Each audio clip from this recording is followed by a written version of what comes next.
All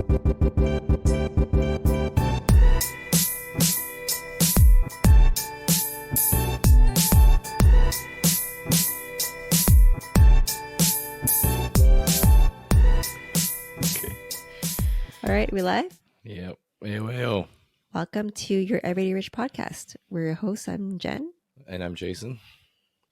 And today I have a wicked sore throat, which has resulted in a very awkward voice. Did you bring some water for this podcast? I did. Good. It's one of those like teenage voices where... So your voice is going to crack in the middle. It might crack, yeah. Okay. And it sounds artificially deep, but then it also sounds like I'm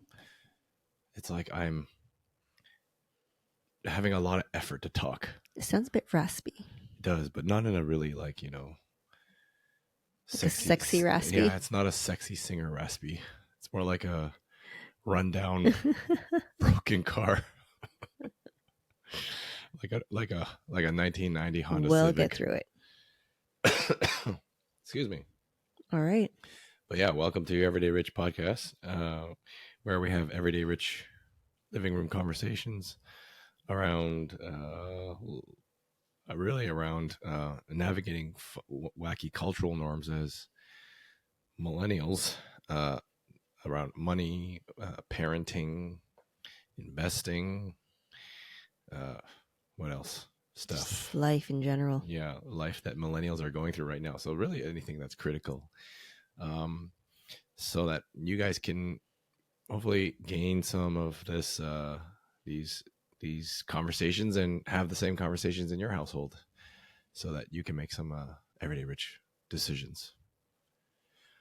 Oh man, it's really hard to talk right now, but Want me to talk? We're going to soldier through this. Alrighty. So, we were coming back the other day, and it's been a very busy summer. A good busy, like not as in like you're just busy where you just don't have time to do anything. It's busy as in like occupied with things that our kids were doing, and we're at that stage where Josh is old enough. Josh is our eldest one. Mm-hmm. He's old enough to start playing a bit more competitive sports. Yeah. Whereas Jeremy's just kind of still running around in circles. Yep. That's right. That's what he does. Runs around in circles. Picking the grass and throwing sand on the baseball diamond, which is totally cool. But this summer we had Josh go through competitive rep baseball tryouts. So basically he's been playing house league for 3 years. Yeah. And then we decided last year, actually, even before this year, last year we were thinking about putting him in, at least letting him try out, because his coaches were like, hey, Josh should try out at least to just kind of see. Yeah. And we were kind of doubtful. We're like, Well, we made the decision because we just didn't want to commit. We weren't ready to make a commitment because we knew that, at least from a time perspective, it would be a lot of commitment. Yeah. And we were just not ready for that at that moment. Yeah, that's true. I think we were quite selfish on our end, because we've heard a lot of stories on how much time commitment rep takes. And, my own experience, I'd never made rep team outright. I got called up to the rep team when I was actually a little bit older than Josh in baseball. So I made the select team after tryouts, and they got called up to the rep team. But then it was funny because I was thinking about my own experience going up in rep or select and rep, whereas the tryouts were so different back in the day. It was indoors, you hit a few balls, you catch a few balls, and you throw a few balls, and they'll call you up. Mm-hmm. Whereas it's completely changed today, because the competitive landscape has gotten so much more better. Well, more competitive. Yeah, more competitive. Mm-hmm. Right. And so when I was thinking about my own experience and then relating to this experience and why we wanted to actually talk about this today, was to kind of go through the whole, I guess, our emotions and what we felt as first-time parents witnessing for the first time kids going through a very, very competitive environment. Mm-hmm. And here's the funny thing is, when we were growing up, here's part of the wacky cultural stuff as Asian millennials. So my dad was always working. during the day, and my mom would kind of just drop me off and go do her errands at baseball, and then they never actually saw me go through like tryouts, so to say. So it's like I don't even know if they understand or have like this emotion that we experienced Yeah, seeing their kids. I think parents today are much more into their kids' lives. Like if I asked your parents what position you played in baseball, I don't think they would know. No, they wouldn't. Yeah, You know what I mean? It's just parents today are just very different, right? Like they're very into their kids' sports. They know everything about it. They know the coaches. Like you know what I mean? They're just Yeah. more like in it. Well, yeah, my parents would be like, "Yeah, that's the piano, right? Is that the Kumon math?" Exactly. So, but yeah, it's so true. I mean, it's no fault of them because really, like immigrant parents coming to Canada from Asia or anywhere in the world, they're not focused on athletics, Mm-hmm. right? The focus is education, Yeah. and improving yourself through the school system, getting that the best education you can, which Yeah. listen, I don't think is a bad thing. I think everyone should have a education.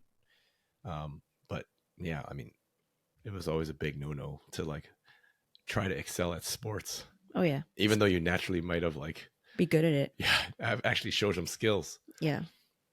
So like, and basically this year we were like, okay, Josh, the coach is like asking us, do you want to try for rep? And we're still on the fence about it, right? Even up to the last couple of days before tryout. But then we basically said like, okay, Josh.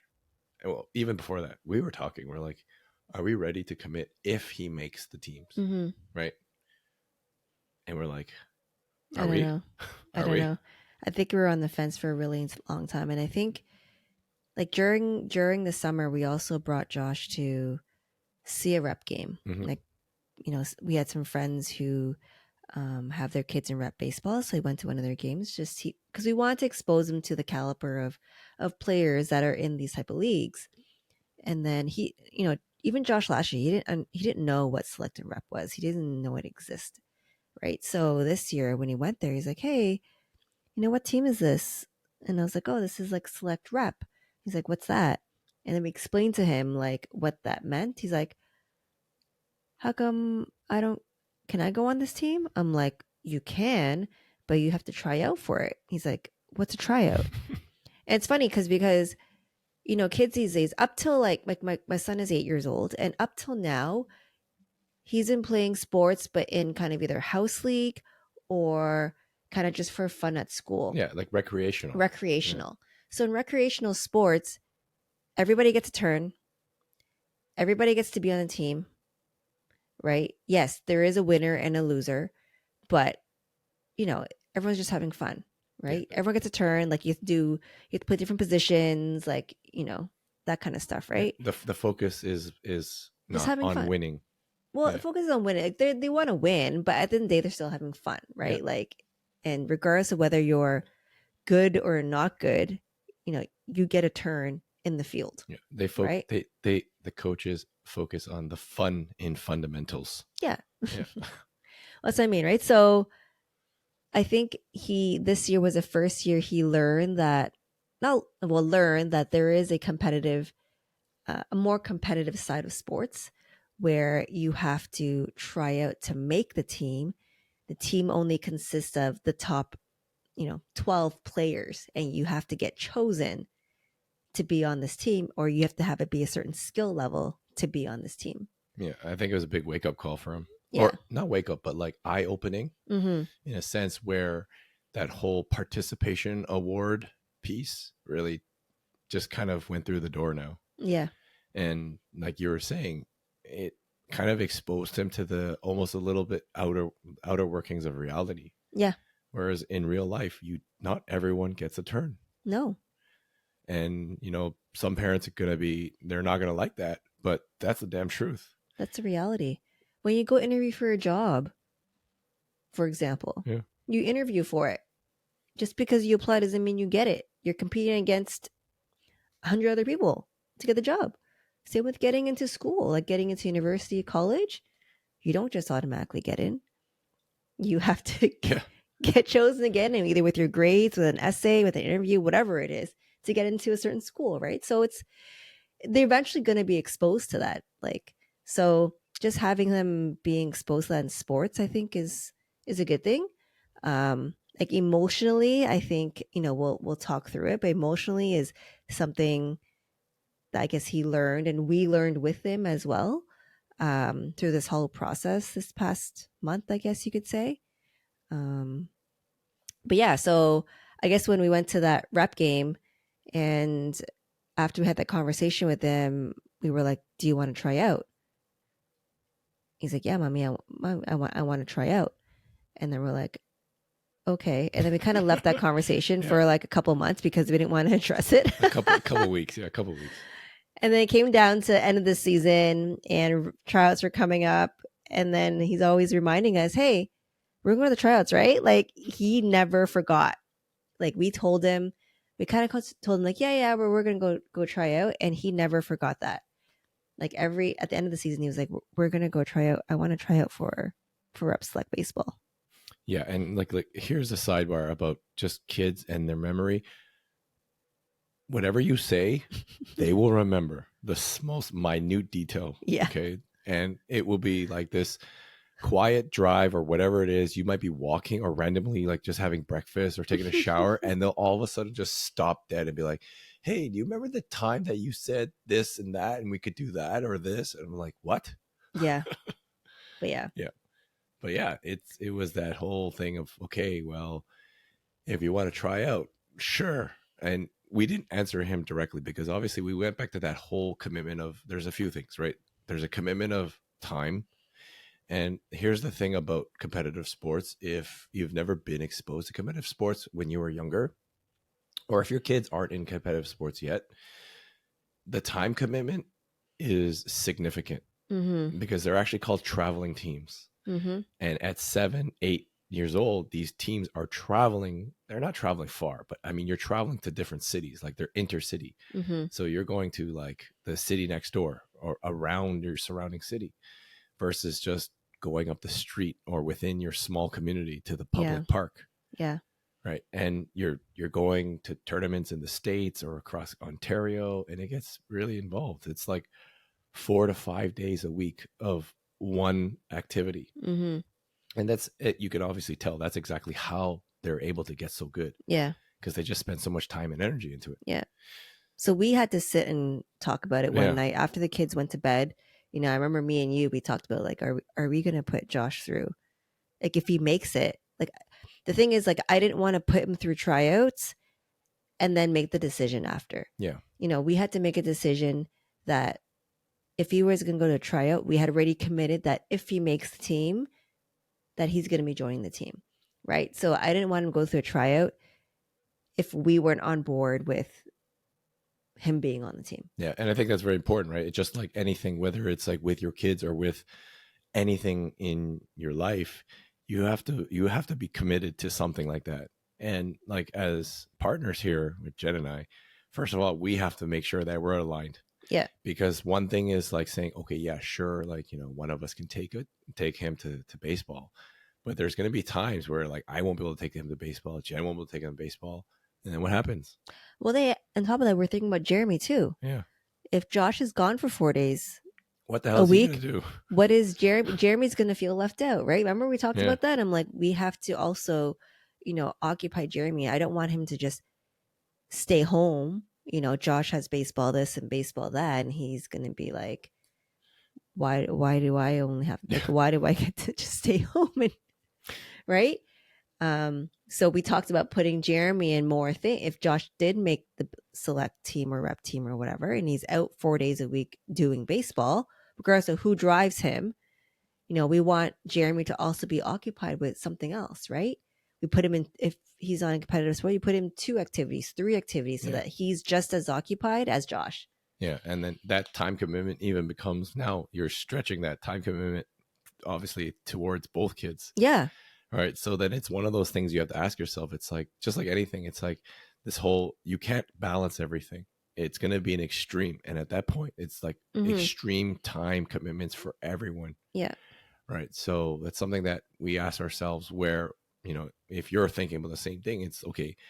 Can if you're employed, right, 9 to 5, can you actually create that time flexibility within your employment, with your job role, your function? Are you commuting or are you working from home? Yeah. Right. Those things make a big difference. How flexible is your employer? Is your job extremely demanding? Maybe you're a healthcare worker or you're a shift worker. Yep. Right. So how would you actually make that work? And we talked to parents that actually had that similar challenge where they're like not necessarily a set hour of like 9 to 5. They work weekends. Yep. And all that stuff. So, that it was that big. Other than that, it was like this, obviously the money, the financial commitment. And obviously this podcast talking centered around finance and money. It wasn't just like, oh, you pay a couple $100 for the whole season. No. It was like a couple thousand. It's a commitment. Yeah, for sure. You got the fee itself.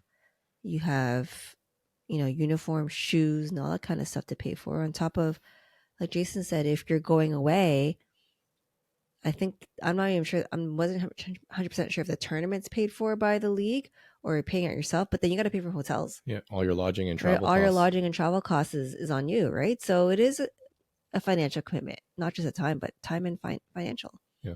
And the last one that wasn't really kind of clear until you actually talk to other parents that are in it is really, it's a lifestyle adjustment, right? As much as you only see, it's the time commitment, it's the money, it's a lifestyle shift.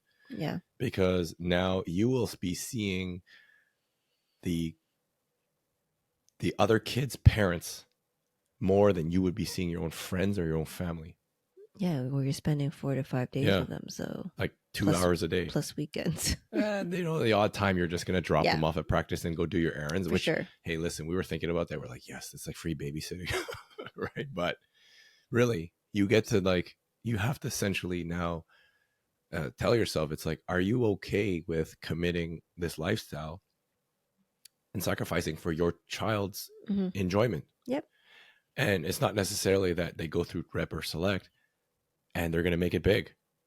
Like if you've gone down the path of hearing like Kobe's story, LeBron's story, Michael Jordan, Tom Brady, like every great player, like it wasn't just like, oh, they picked up, the ball or whatever and just started doing it. It's the number of hours that they put into the game, right? There's all these alignment of stars that just have to come, and sometimes you're just so lucky, right?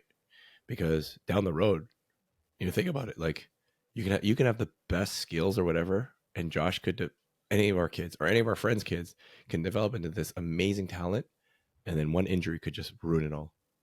Yeah. Anyways, I'm just saying, right, in terms of like, that's just a lifestyle shift, right? So yeah, I guess as we were talking, we just, when we asked Josh again, he's like, is this something you really want to do? Right. He sees it as fun. He doesn't know anything else better. No, yeah, but he just wants to play on, he knows that those teams are more competitive and they're one level or 2 levels higher than his current team, and he wanted to be on those teams. And that's an interesting skill level. Yeah, it's something that we observed about our kids, or even just kids in general. When you're sitting there at the diamond, you have a lot of time to look at and observe all the kids. Oh yeah, right? Especially over the course of a season. And it's almost just like in real life, where you size up your kids to other kids, and you size up yourself to, let's say, your coworkers or your competition in business. You're always doing that. Yep. Right. And then you see, what are their weaknesses? What are their strengths? And then you evaluate. But then you get to see kind of more of just the outside of the physical skills. Jen, this was something I noticed. It was like how they approached it mentally. Some kids were really good, but they gave up really easily. Right. And if I connect that with kind of like, as our lives, millennials, kind of like what we're trying to do here, accomplish like financial freedom, all that stuff. Some people over the last few years have, found success and been able to like really, really just blossom on whatever they're doing. And then one little bad patch, all of a sudden, guess what? It's like, I'm done. I'm done now. And, it's a sad part, because a big part of this is the mental aspect. And you know, when we're talking to Josh, saying, "Hey, Josh, so why do you want to play more? Like, why do you want to do this?" He's just like, "Oh, I just want to play." Right. So I don't think we've got there to the point where he understands that real mental commitment yet from his point. But He doesn't. Well, he's never had the experience of playing on the team like that, right? So, yeah, but but yeah, so because he wanted to play so bad, and we just said, okay. I think we talked about it that one night, and we're like, all right, we're gonna yeah, put him through select and rep tryout, and then so this whole select rep tryout, it's 6 days of tryouts. So it was a lot in September. It was 6 days within 2 weeks, and um, just to cut the story short, he didn't make rep, right? the competition was so good. Yeah, and I think within the first, I would like I watched the first half of rep tryout. Like I could tell in the first tryout, the first half rep tryout, just based on the skill level, like I knew Josh wasn't going to make rep. Yeah, Like it was just, but the process is you have to go through rep tryouts to get to select. So we went through rep tryouts. He didn't make it. He was upset he didn't make it. So it was the first time he did not make a team. So the way it works is there's three rep tryouts. The first two, it's mandatory you go, and then the third one you have to get a call back to go to the third. So after the second one, as expected, he didn't get the call back for the third. And I remember picking him up. I think we both went to pick him up yeah. that day from school. And then we told him, hey, Josh, we're not going to tryouts tonight because, you didn't make the call back. And then his first expression, like his face just went like sad. And he started tearing. Like he walked towards the wall and started tearing, I remember. And he was very down on himself. Like I think he really wanted to make the rep team, and he was very sad. So that was like his first experience with not making a sports team. So you got to understand, like, I think he's still at that age. These kids are at that age where because they've been playing for fun, they feel like they should still be able to make it. And they haven't been. Josh hasn't been through, I would call, this type of rejection yet. Yeah. Okay, in competitive sports, but now that he's kind of gone through it, he's kind of exposed that muscle a little bit of rejection. And like Jen was saying, he was down. And the first thing he said, he was like, I give up. Yeah. I don't want to do this anymore. Yeah. Which, my immediate reaction was, okay, let him just kind of process. Yeah, process. Let him say whatever he wants to say, and then reel him back and say, why do you feel like you want to quit? Right. And why do you feel sad right now?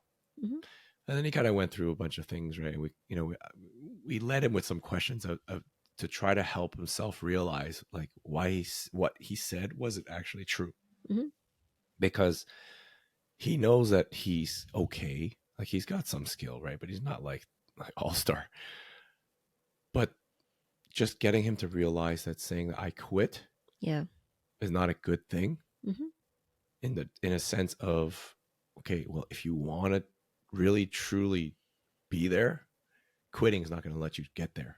If you quit now, you'll never be able to know.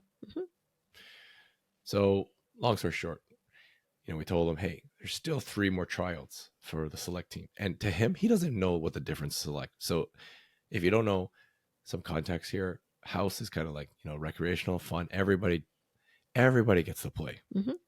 Select is one level up, where it's still a traveling team, but it's not as super competitive as rep. Rep is kind of like the top tier, where you have the cream of the crop. And select is kind of in between. So you're not good enough for rep, but you're better than house. Yeah. So anyways, he's like, yes, I want to try out. Okay, Josh, let's go do it. Right. What are we going to do? How are we going to get better? Right. All that stuff. Anyways, long story short, we go through the 3 days again. Right. And, the last tryout, we're kind of on the side. Right. And this is the funny thing about sports, with competitive sports, at the beginning of the season, we're all watching, and we're talking to, everyone's very social, in on the team with during the parents. house league is very social. Everyone's laughing, talking, blah blah blah. And then when it got to the point where you're like down to the last 3 tryouts. All the parents were like, we're still like, hey, how's it going? How's everyone? How's your kid doing? It got really quiet after. People like parents, dads, especially dads, I think were like super focused. I think the parents were more nervous or more nervous for the tryouts than the kids were. The kids were out there just having fun. They're just playing baseball, they're catching, they're throwing, they're hitting, they're having so much fun. Literally on the side, all the parents are sitting on their chairs and they're just, okay, catch a ball, catch a ball, catch a grounder, yes, catch a grounder, yes. And when they drop it, or they're like, fuck. They're like, pay attention, Yeah. pay attention. It's like, what are you doing? What are you doing?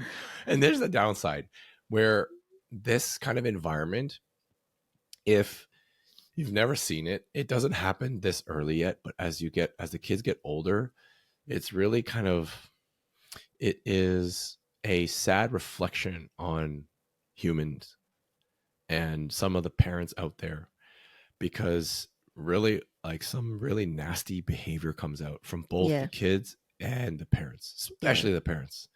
I think parents put too much pressure on their kids in this type of environment because they obviously want them to do well. Of course. Right. But they don't realize how hard it was at that age. They forget. Yeah. Right. I even forget how it felt to like play on those teams at this age. Well, some of those kids, it's funny because as young as they are, some of them knew, like I remember seeing certain tryouts, some of them knew when they didn't play well. Yeah. Regardless of what, whether their parents were vocal or not about it, there were kids like when they felt like they didn't do well, they like stormed off after tryouts. Yep. Right? Like they just knew they, maybe they didn't catch well, they didn't throw well, whatever. Like they literally just stormed off. Yeah. And normally they're like very sociable. Yeah. And cheery. So they knew. So they these kids, even though they're only 8 years old, they feel the pressure. Yeah. Yeah. Right? They're old enough to understand. Yeah. Right? They may not necessarily know how to process their emotions, but I think they're old enough to understand what they're doing this for. Yeah, you make a good point. Like at this age, their emotional control is still being figured out. Like they don't have a way to express themselves with the same capacity as an adult. Yeah. Right. Think about it. Even when we're doing something, if I'm playing golf, like, do you know how much like swearing comes out of adult golfers? Yeah, I'm sure we can get a bad shot. Oh my God. So I got to say something. So at the second tryout of Select, so Jason was, before the tryout starts, you guys were throwing the ball. Yeah. And literally like Josh tried to catch the ball and it bounced off his glove and like hit him in his nose. Oh my God. Yeah. And then I'm sitting like probably like, I don't know, 20 feet away. And then Josh like goes to the ground. I'm like, oh my God, like, is he hurt? And I see you run up to him and then you bring him back to the side and he's not crying. He's crying. And then I think the other coaches saw, so like, we got him an ice pack and he sat there. I was thinking to myself, is he going to make it through tryouts? Does it end here? Yeah. And then he was like, luckily he was fine. He got up, we put the ice on him. And I was like, are you feeling okay? He's like, yeah, I'm feeling fine. I'm like, okay. And then the trout started and he went.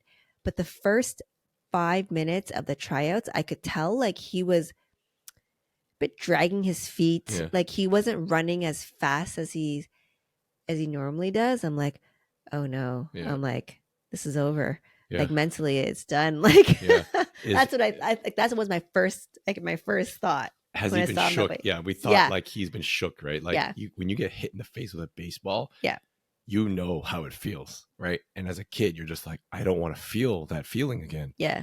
So that was the same thing. Me and Jen, we're just like, oh, he's not hustling, right? As much as, and I was like, shit, does he have a concussion? Like, is he dizzy or whatever? And that's what I thought too. I thought like maybe his nose was maybe like throbbing or something.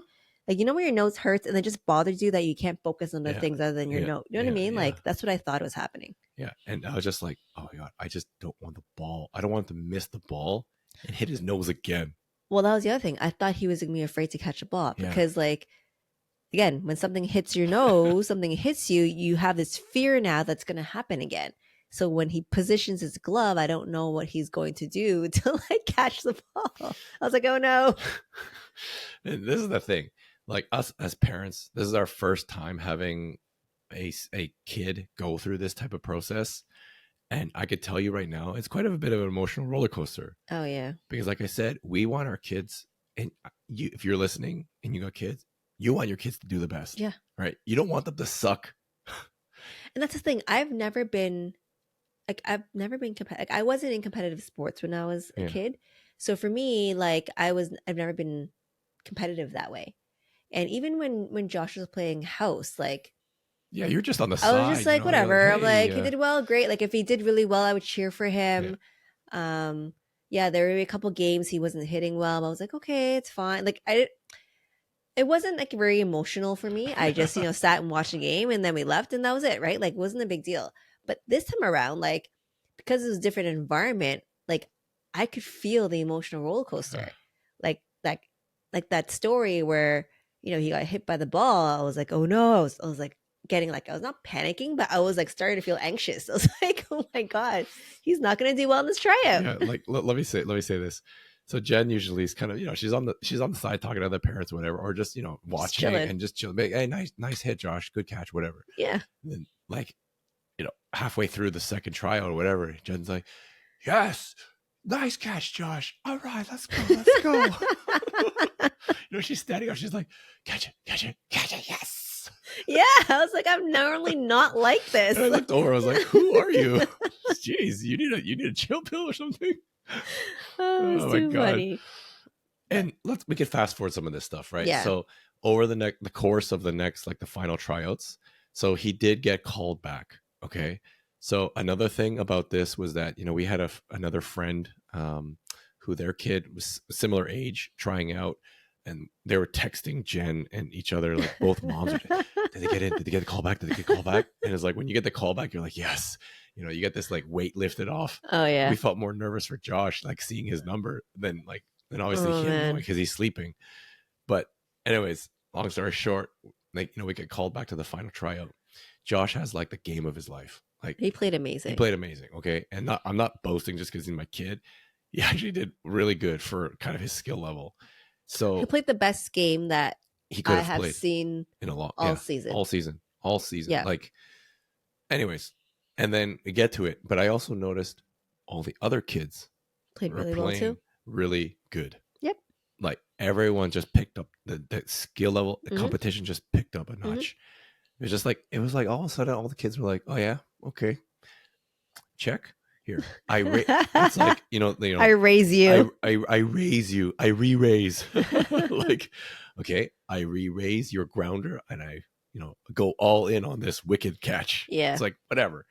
And then, we're waiting the next day for callbacks.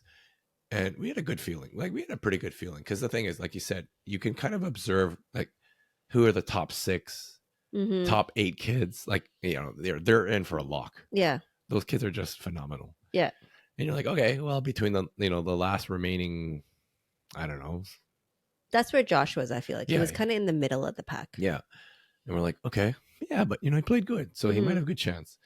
And then all day we're waiting. Oh my God. And the website did not get posted until literally the end of the day. It was 3:00 or 2 or 3 o'clock. And I could tell you right now, in terms of, Josh did not get called to the final team. Okay. So he did not make the select team. Yeah. And, we were talking about earlier about this whole rejection thing. It's actually a first time rejection for us. Yeah. In this capacity. Yeah. Right. Because, well, Josh didn't make the rep team, but that didn't count. We knew he was going to. I knew that. Like, we knew he was going to make that. I think that one I kind of like, I already knew that, so it wasn't as big of a deal. But select, I thought he really had a chance. And so when I found out that he didn't make it, like my heart just sank. Yeah, me too. I remember like I was texting the other mom who also tried. I'm like, did your son make the team? She's like, no. Or both of us were like, oh my God, we don't know what to do. Like the second we knew like Josh and his friend would come out of school, like that's the first thing they're going to ask us is, did we make the team? Anyways, so we won't go through the whole story about like obviously what happened after, right? So long story short, he's upset. But then at the end of the day, we were able to call the coach because here's kind of some context. The coach that was running the select tryout was actually Josh's house league coach. Okay. Mm-hmm. And for the whole summer, he's obviously been able to see him develop as a ball player. And, we just said, hey, what can Josh work on so that it gives him a better chance next year? Mm-hmm. Right. It wasn't like, oh, why the hell didn't you pick him? It was just like, hey, listen, we know how it works. Right. Mm-hmm. And he basically told us a few things, and I'm not going to share it here. Right. Long story short, they went through so much detail in these tryouts. Like, I'm going to tell you right now, you think like they're just looking at, oh yeah, you caught the ball. Cool. Oh, you throw the ball. Cool. No, it is like, how do you throw the ball? How do you catch the ball? Mm-hmm. Out of 10 times that ball was thrown to you, how many times did you catch it? Yeah. How many times you drop it? How many times you hit it? All these things, like how you run, how you track the ball. It's like, it's so crazy, like the amount of detail that they looked in. And it was down to that detail where Josh was just fell short. Just not good enough. And it had to go to that level of minute, like that level of minutia. Mm-hmm. And then he tells us. And then I basically talked to Josh and I said, Josh, I'm sorry that you couldn't make it. And as a parent, it's hard to like obviously try to talk them out of that, but it's our job. Yep. Right? Yeah, talk them out of that rut, right? Yeah. Because, we've all been there before, all different types of life ruts. And this is not going to be his only one. But it's tough because it's like you said, it's his first real experience of rejection, right? Mm-hmm. Of saying, oh, I didn't make it. Mm-hmm. I'm not good enough. Mm-hmm. And it came down to this. It was, okay, Josh, if you really want to play more, right? What do you think we need to do? And I asked him a similar question about like almost asking a coach, what do you think we need to do to get better? And he just looked at me. He's like, practice more, throw more. And he just basically listed all these things. It's like, we just got to play more. And, we always go back to the reference of like Kobe and Michael Jordan or all these great players, right? Because, he's been exposed to some of these players before. And, I told him, I was like, do you think Kobe Bryant was amazing at basketball the very first time he tried? Right. And all these things. And then we're like, okay, he goes to bed. We're like, oh shit, how's he going to react the next day? How is he going to process this as a child? Right. Because like, if you think about yourself, when you get bad news, how do you process it? Well, when you fail an exam, when you fail something, you didn't get a job. Yeah. Or you got, you got you didn't get the deal on the real estate or whatever. And you're just like, crap, break out the booze. Yep. Kids don't have that, right? No. And we're just like, okay, let's just let them settle. They have ice cream. Anyways, I'm leading to something here. I just want to share with you as like, obviously as a parent, and if you're listening and you're a parent as well, or even if you're not, like trying to connect the dots to kind of like how you regulate your emotions and how you approach setbacks, right? Is the next day, the most interesting thing happened. After school, Josh was like, hey, can we go play baseball? Can we go throw the ball? And that moment when I looked at him and I said, yes, we can, son. I knew that he really wanted it more, right? He wanted it more because if he didn't want it, he would have been like, yeah, whatever. Let's go watch TV or something. Yeah. Right. And that kind of gave me some reassurance. I'm like, all right, this is the start of hopefully something special, not for sports, but just for his like mentality and his mindset, his growth, because this is the thing that, I kind of want to, wrap up on is, and listen, if you take this the wrong way as a parent, I get it. But in my opinion, this is the reality in my eyes. I think there are too many soft parents that are creating soft kids. We live in this world where it's all about equality, which I agree. Like, there's obviously, we should have equality in a most general form, right? But when we work in a coin operated world where everyone does not get a turn, it is based on your skill level. It is based on how well you perform, right? Performance matters in a world like this. By saying and by trying to explain or raise kids by saying, you know what, no, it's okay. You're okay. Here's your participation award. You'll be able to do just, Johnny, you could be president one day too. Listen, Johnny, you might not be president ever because of a lot of factors. But obviously it starts with that whole mindset, right? If you think that you can do it, obviously is one thing. But a big piece is, as a parent, you cannot raise soft kids by bulldozing all the problems out of their way or hovering over them like a helicopter and snatching them up every time they get into a sketchy situation, because they need to be exposed to these realities. Doesn't mean that you go throw them in the fire, right, and let them fucking figure it out. But you need them to process and experience this kind of hardship. And by giving them the opportunity to like go try out, yeah, it's a pain in the ass, man. It's like 6 days we had to like go eat out, pizza and all this crap. But you go to see the growth on these kids and how they come out of it and how they're able to like learn from it is really heartwarming, right? Because really, there's two sides of it. Josh could have said, "Yeah, I don't want to play anymore." Listen, I would have been okay with that, because ultimately, deep down, it's like they don't know anything other than what we expose them to, right? Yeah. But we want them. I want to nurture what they enjoy. So one day, Josh might not even like baseball, right? And Jeremy might be like, "Yeah, I like to play soccer." Okay, Sure. I didn't play soccer growing up, but hey, let's go water that. Let's go water that skill, right? So that's just my take on why I think putting your kids through competitive environment can create this great discipline in them, in anything, not just sports, right? But competitive at anything, like whatever it is. So I hope you stuck on with us on this, sharing our conversation about our first experience going through an emotional roller coaster of, watching our kids go through competitive sports.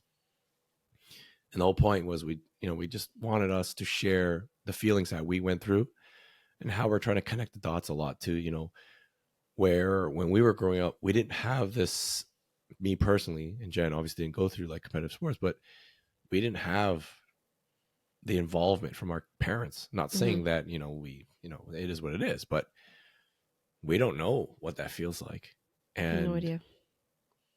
This is all part of that journey, so that you learn from it and you're able to like learn how to talk to your kids. Yeah, I'm sure that's a learning experience for us biggest too, lesson for right? me. Like figuring out what to say to your child at that time and how to make them feel better. Yeah. Right? Yeah. After whatever it is that happened. So yeah, it was kind of interesting because I'm just like, I was kind of looking forward to, obviously go doing those practices throughout winter and all that stuff, which he'll still have practice now because, we have to, well, he wants to go into winter ball, but, that's the only way to get better. put in the work. But I was also, put in the work. Yeah, you got to hustle. But I was also like, yes, I don't have to commit that kind of like few $1,000s yet. It's a lot of money, man. We'll see. Oh, maybe one step at a time. Maybe I could still buy those golf shoes that I was looking at. One step at a time. But if you stuck with us here, appreciate you. Jeez. Appreciate you listening. Appreciate listening. Yeah. Like, subscribe, share. Subscribe. Help us subscribe. Sharing is one thing, but I heard subscribing helps better. So subscribe. Listen, subscribe. Follow. Leave a 4-star review if you didn't think it was good. But you know what? Just help us. Help us make a review. Okay. All right. Let's sign off. Okay, this is Batman signing off. See ya. All right, peace, everyone. Your Everyday Rich podcast is presented solely for general informational, educational, and entertainment purposes. Any such information or other material should not be construed as legal, tax, investment, financial, or other advice. It is not intended as a substitute for the advice of a qualified professional.